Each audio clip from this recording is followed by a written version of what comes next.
कैसे हैं आप लोग? आपका द स्टडी स्कोप चैनल में स्वागत है। आज हम पढ़ेंगे सैयद वंश।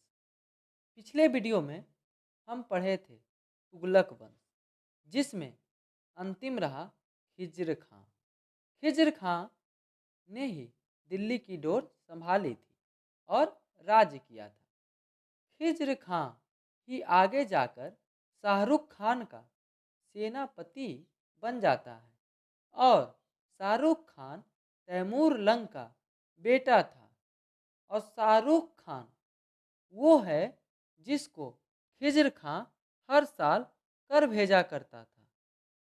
सैयद वंश की नींव में सबसे ज़्यादा सहयोग मंगोल के आक्रमणकारी तैमूर ने ही की थी। भारत से लौटने समय तैमूर लंग ने खिज्र खां को मुल्तान, लाहौर एवं दीपालपुर को का शासक नियुक्त किया और 1414 ईस्वी खिज्र खां ने सैयद वंश की स्थापना की।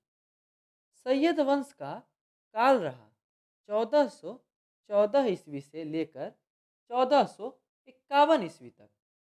ये छोटा टॉपिक है, मगर हम इसमें जो परीक्षा में पूछे जाने वाले सवाल आते हैं वही पढ़ेंगे। दिल्ली सल्तनत का ये सबसे छोटा वंश था। तो हम आते हैं सैयद वंश पे। खिज्र खां ने सुल्तान की उपाधि ना धारण कर अपने को रैयत ए आला की उपाधि धारण की। खिज्र खां की मृत्यु 20 मई 1421 ईस्वी को हो गई। खिज्र खां का बेटा मुबारक खां अगला शासक बना। मुबारक खां ने गद्दी पर बैठने के बाद मुबारक शाह की उपाधि धारण की। सैयद वंश का सबसे महान शासक था मुबारक शाह। इसके शासन काल में विरोध हुआ, मगर ये डटकर उसका सामना करता रहा। मुबारक शाह के ही शासन काल में यहिया बिन अहमद सरहिंदी लेखक ने तारीख ए मुबारक शाही लिखी, जिसमें इसने बताया सैयद वंश के बारे में, मुबारक शाह के कार्यों के बारे में, क्या क्या उसने किया उसका उसमें वर्णन है। यमुना नदी के तट पे मुबारकाबाद की स्थापना मुबारक शाह ने ही किया था। मुबारक शाह का ही एक वजीर था बहलोल। बहलोल एक अफगानी था। इसी को मुबारक शाह ने खान ए खाना की उपाधि दी। मुबारक शाह केवल नाम का सुल्तान था, क्योंकि सारा प्रशासन क्षमता उसके वजीर बहलोल के पास थी, जिसे मुबारक शाह ने उसे दिया था। मुबारक शाह के काल में इतना विद्रोह हो रहे थे, तो वहाँ के आसपास के राज्य ने सोचा और वहाँ के हिंदू और मुस्लिम अमीरों ने षड्यंत्र बनाया और मुबारक शाह की हत्या 19 फरवरी 1434 ईस्वी को यमुना नदी के तट पर मुबारकाबाद में करवा दी। हत्या करवाने के पीछे उसके ही वजीर का हाथ था, और आपको तो पता ही है उसका वजीर है बहलोल। मुबारक शाह के बाद आया उसी का भतीजा मोहम्मद शाह। मोहम्मद शाह का काल रहा 1434 ईस्वी से 1445 ईस्वी तक। मोहम्मद शाह बहलोल से इतना प्रभावित हुआ कि उसने बहलोल को अपना बेटा साबित कर दिया, और इसी से बहलोल मोहम्मद शाह का मुंहबोला बेटा घोषित कर दिया गया। क्योंकि मुबारक शाह के मृत्यु के बाद उसे ही मौका मिला गद्दी पर बैठने की।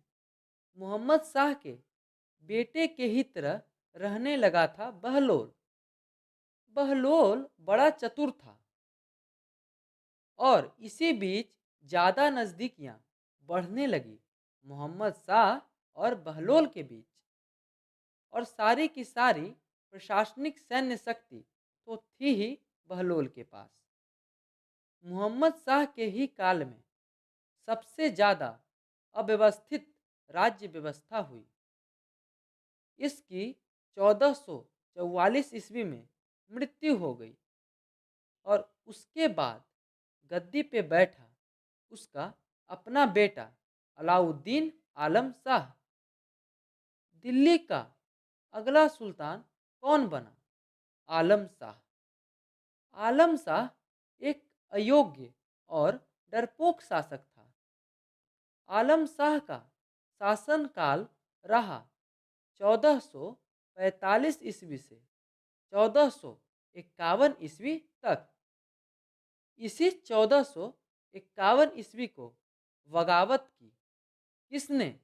वही बहलोल लोदी ने।